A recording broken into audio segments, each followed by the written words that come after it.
Well, hello guys. Now I'm going to talk about something I've talked about before. And my psychiatrist said it's a good thing to talk like this because it helps me in my sessions, sort of thing. And it might save me a few trips to the psychiatrist, save a bit of money. Yeah, right, I can afford a psychiatrist, right?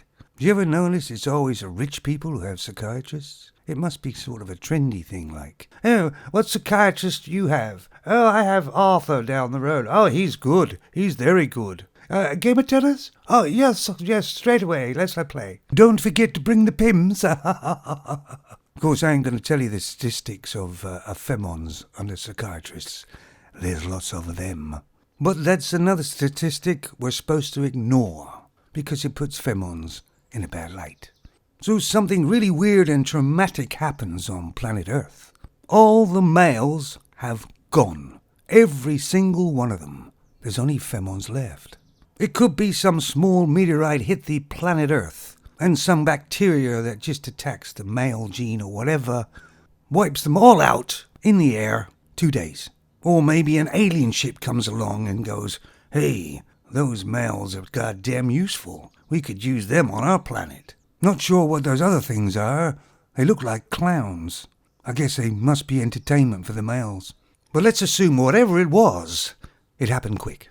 And I'm going to be very blunt and honest. Femons without a man, or males anywhere, are just empty vessels. And they stand for chaos. It's only man being close by that gives the order, and cleaned up the femons' messes. So I don't think it would be very long before everything turned into chaos. The cities would run for a fairly short time before things started breaking down.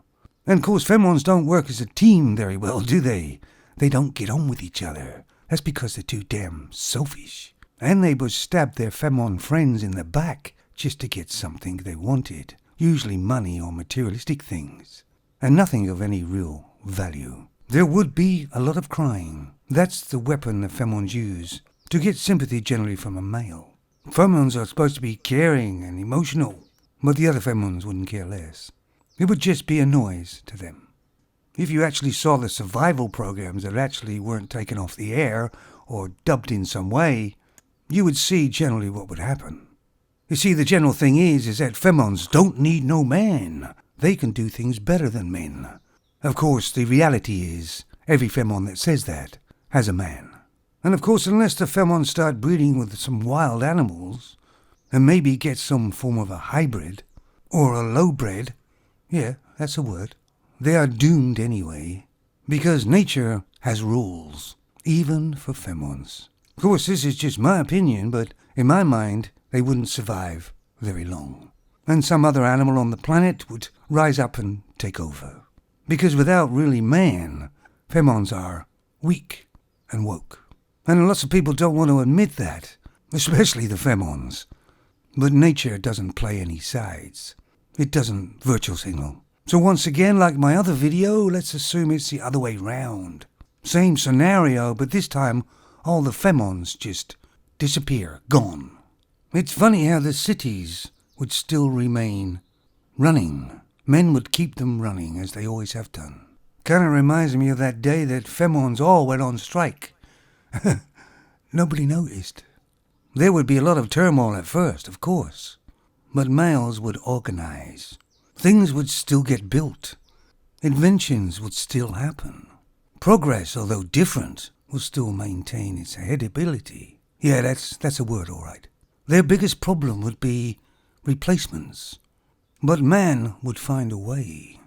In a lot of respects, things would be much better, because chaos and drama would have been removed. And everything would run more efficiently than it ever has done. So when you think about it logically, you remove a complete species from planet Earth. And the only issue that arises is replacements. Kind of tells you what femons really are, doesn't it? Of course, I think there would be more conflict. And that's just man's way of weeding out the weak, and only the strong survives. Which, of course, is nature's law. And a lot of men would obviously realize that femons' purpose was really only just one thing. Reproduction. And everything else they did was just a sideshow.